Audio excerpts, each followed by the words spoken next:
ஒரு நாள் ஒரு பிரபல ஓவியர் தனது ஓவியத்தை ஒரு பரபரப்பான சாலையோரத்தில் வைத்து அதன் கீழ் ஒரு குறிப்பை எழுதி வைத்தார்.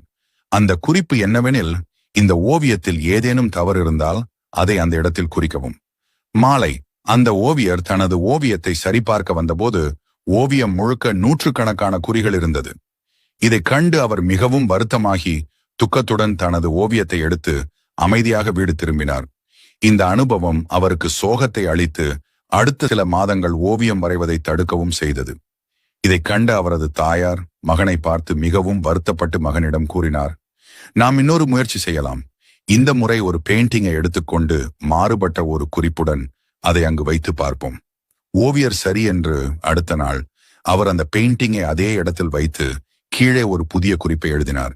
இந்த ஓவியத்தில் ஏதேனும் தவறு இருந்தால் அதை திருத்தவும். மாலை நேரத்தில் அந்த பெயிண்டிங்கை அவர் தனது தாயுடன் சென்று பார்க்கும்போது அது காலை இட்ட மாதிரி எவ்வித மாற்றமும் இல்லாமல் இருந்தது. இந்த அனுபவம் அவருக்கு ஒரு மிகப்பெரிய உண்மையை உணர்த்தியது. குற்றம் சாட்ட பல்லாயிரம் பேர் இருப்பார்கள், ஆனால் சிக்கலை சரி செய்ய வேண்டிய போது பலரின் கைகள் காணாமல் போகும்.